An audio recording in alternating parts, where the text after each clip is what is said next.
Atos capítulo 14, do 8 ao 18, diz o seguinte, a palavra do Senhor. Em Listra, costumava estar assentado certo homem aleijado, paralítico desde o seu nascimento, o qual jamais pudera andar. Esse homem ouviu falar Paulo e, fixando nele os olhos, vendo que possuía fé para ser curado, disse-lhe em alta voz: apruma-te direito sobre os pés. Ele saltou e andava. Quando as multidões viram o que Paulo fizera, gritaram em língua licaônica, dizendo: os deuses em forma de homens baixaram até nós. A Barnabé chamaram Júpiter e a Paulo Mercúrio, porque era este o principal portador da palavra. O sacerdote de Júpiter, cujo templo estava em frente da cidade, trazendo para junto das portas touros e grinaldas, queria sacrificar juntamente com as multidões. Porém, ouvindo isto, os apóstolos, Barnabé e Paulo, rasgando as suas vestes, saltaram para o meio da multidão, clamando: Senhores, por que fazeis isto? Nós também somos homens como vós, sujeitos aos mesmos sentimentos, e vos anunciamos o Evangelho para que destas coisas vãs vos convertais ao Deus vivo, que fez o céu, a terra, o mar e tudo que neles há, o qual nas gerações passadas permitiu que todos os povos andassem nos seus próprios caminhos. Contudo, não se deixou ficar sem testemunho de si mesmo, fazendo o bem, dando-vos do céu chuvas e estações frutíferas, enchendo o vosso coração de fartura e de alegria. Dizendo isto, foi ainda com dificuldade que impediram as multidões de lhe oferecerem sacrifícios. Vamos orar mais uma vez?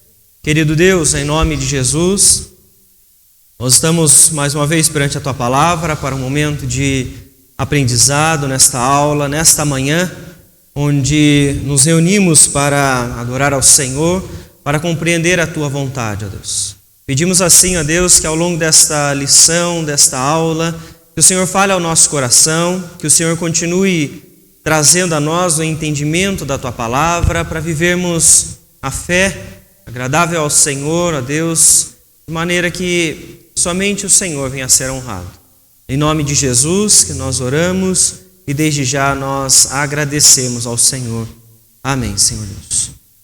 Irmãos, o texto de Atos traz para nós um momento, então, onde os apóstolos são usados pelo Senhor para trazer a cura a um homem que era paralítico, né? O texto diz que ele era desde o seu nascimento paralítico e neste momento o Senhor então usa a vida de Paulo para que este homem seja curado. E é interessante a reação que as pessoas daquela cidade elas têm quando elas veem isso então acontecer. Elas passam a chamar os apóstolos, chamam Paulo e Barnabé com nomes dos deuses deles.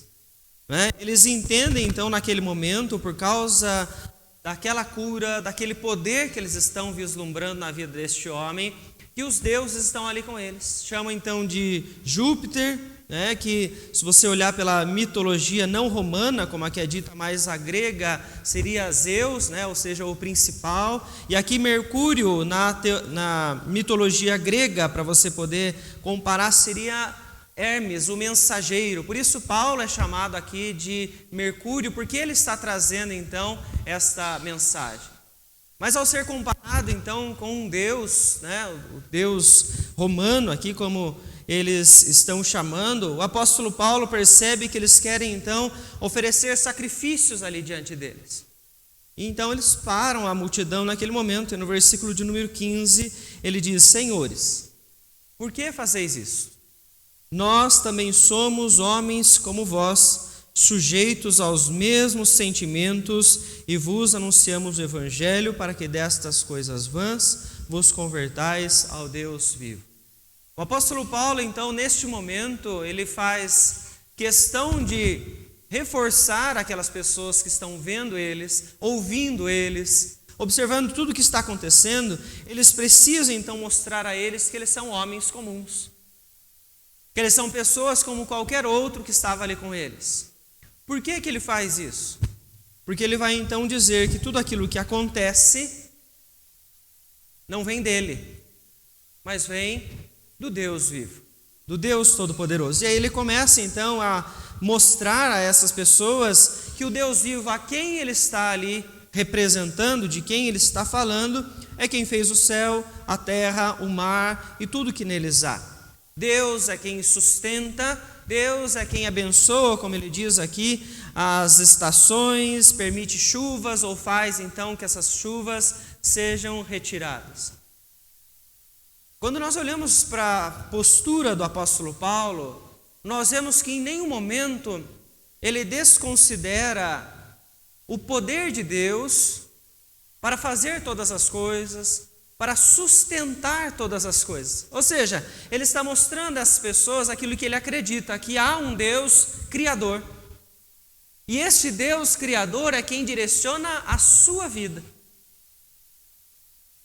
Ele está então mostrando aqui que ele compreende que ele está debaixo de uma autoridade, sujeito àquilo que o Senhor então fez, está fazendo, está sustentando todas as coisas. Por que é importante nós então começarmos a nossa lição com este texto e observarmos este detalhe na fala do apóstolo Paulo?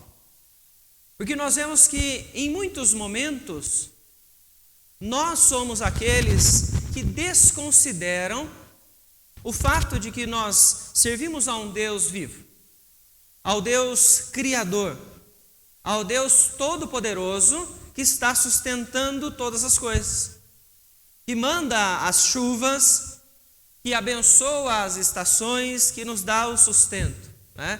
Você pode até falar, mas ontem nós tivemos uma chuva muito forte, mas aí nós temos um efeito, né, da queda em toda a criação, que então tudo está corrompido e nós vemos aí os efeitos de tudo isso, né? Mas é o Senhor quem manda a chuva porque nós precisamos dela. E o que é que você então precisa pensar com relação a isso?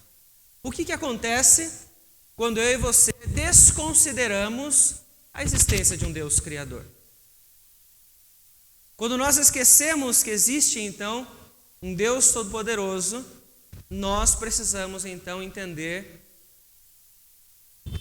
para que nós existimos. Quem somos nós? Pois se não há um Deus que criou todas as coisas, então para que propósito você existe? O que é a criação, então, você entender toda a narrativa da criação, e nós vamos fazer a leitura dela mais à frente na nossa lição. O que a narrativa da criação faz com que você pense, creia e viva no seu dia a dia? A maneira como você se comporta no seu dia a dia tem tudo a ver com a forma como você então olha para as Escrituras e entende a existência desse Deus Criador. Pois veja, algumas pessoas então, elas acabam se relacionando com tudo que elas têm, com tudo que existe, como se tudo isso fosse para elas mesmas. Elas estão desfrutando da vida, elas estão construindo as coisas que elas estão conquistando para elas somente, né? Você pode encontrar aí diversas pessoas que dizem a seguinte frase, né? Faça aquilo que o seu coração está mandando. Já deve ter escutado alguém, né, direcionar outra pessoa quando está passando por um problema desta forma, né? Siga o seu coração, faça o que é agradável para você, faça o que vai te trazer mais prazer, o que vai fazer com que você fique bem.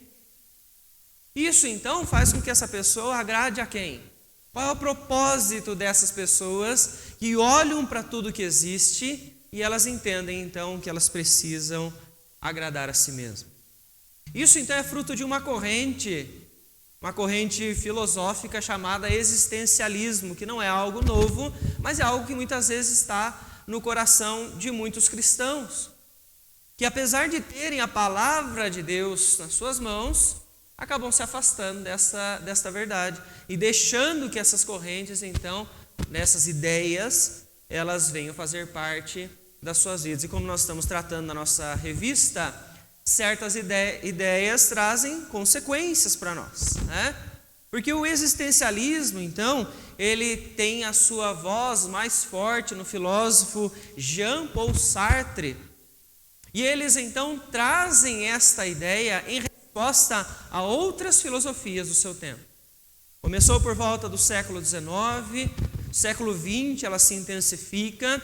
Isto vem então com uma resposta a uma ideia de que nós éramos apenas máquinas. Como se tudo fosse então uma grande engrenagem e nós estivéssemos no meio de tudo isso. As coisas acontecem, as engrenagens estão girando e elas vão continuar girando. Ou seja, vai continuar acontecendo aquilo pelo qual esta grande máquina, ela foi então criada para fazer. Você pode olhar para tudo isso e até encontrar que nesta ideia há um propósito nas máquinas, né? Foram criadas para algo. Mas aí o que você observa é que ao longo da história, essa ideia começou a ficar sem sentido para alguns filósofos. Porque se há um propósito, se há um sentido na vida desses seres humanos que estão nesta máquina, quando você observa então a história chegar em guerras, fomes, grandes desastres, qual é o sentido da vida do ser humano então? Onde é que encaixa esta ideia de sofrimento, de desastres, se tudo estaria então perfeitamente encaixado? Onde é que você vê então isso tudo? Os filósofos então trazendo uma resposta a esta ideia de que não, nós não somos só máquinas, porque se você falar que nós somos máquinas, então eu não tenho liberdade para fazer o que eu quero. Eu não tenho liberdade para escolher, eu estou sendo levado a fazer alguma coisa sem com que eu tenha o direito de decidir, sem com que eu tenha o direito então de escolher se eu quero ou não viver dessa forma, promover uma grande dificuldade, uma grande visão, uma grande guerra, passar por uma fome ou não. Eles começaram a se questionar, será que não existe então liberdade para os seres humanos? Será que eu e você somos livres para pensar?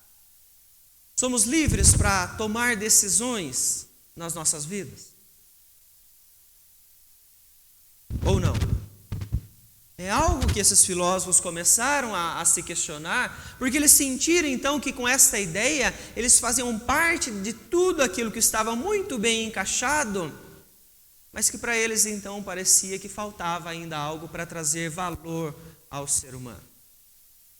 Muitas vezes até na nossa própria mente, nossa ideia de vida cristã, nós entendemos que nós somos seres sem liberdade. Por quê?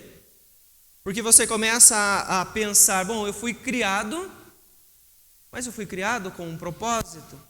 E dentro desse propósito, há espaço para você pensar, para você tomar decisões? Alguém pode ler um texto para nós, por favor? Está lá em Filipenses capítulo 2, versículos 12 e 13.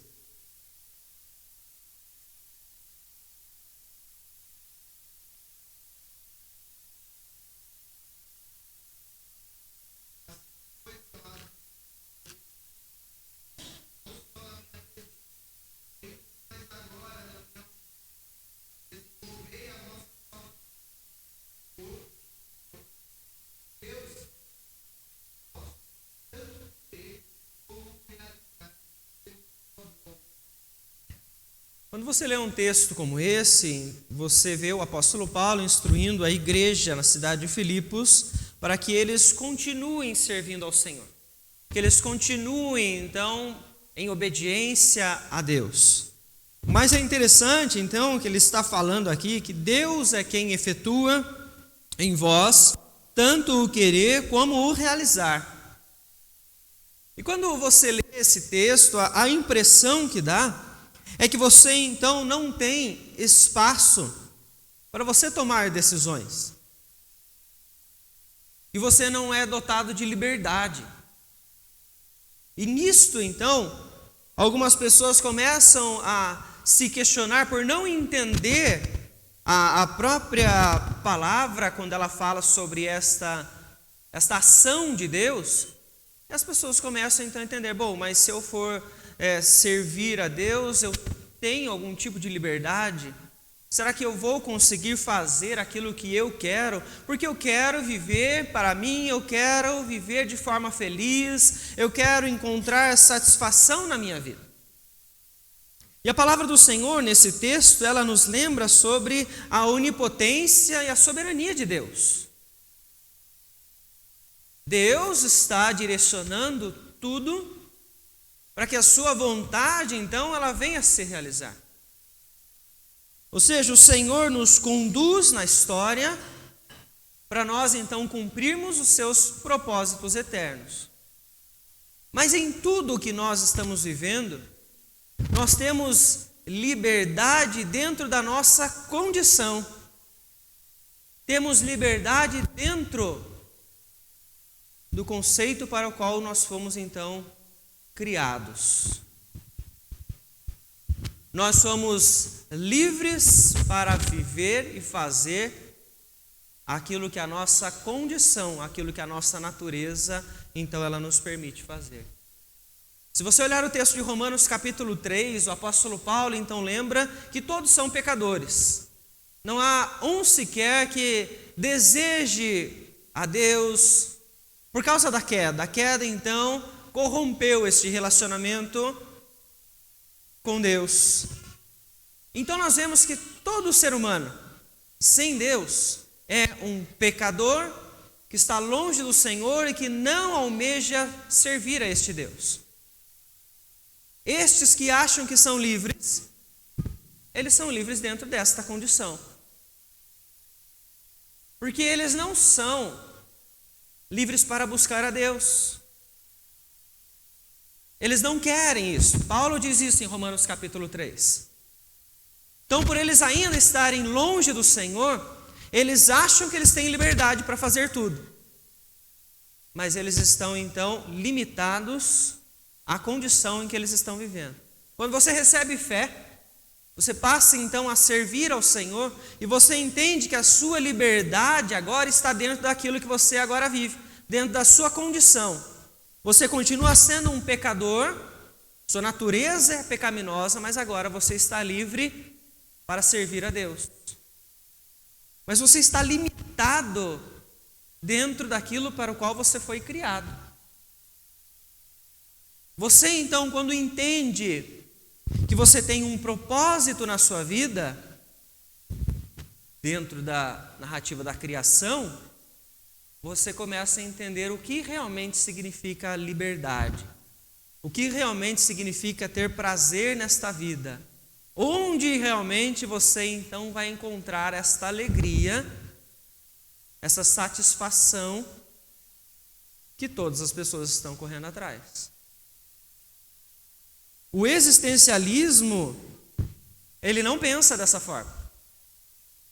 O existencialismo apenas veio para questionar, substituir a ideia de que tudo então é uma grande engrenagem e que por causa dessa engrenagem não há liberdade alguma para o homem buscar aquilo que ele quer para si mesmo. Jean-Paul Sartre diz então que o existencialismo é um humanismo, porque ele vai falar para o homem, vai responder aquilo que o ser humano quer, para que ele possa então estar no centro e se agradar disso. O existencialismo, então, apesar dele analisar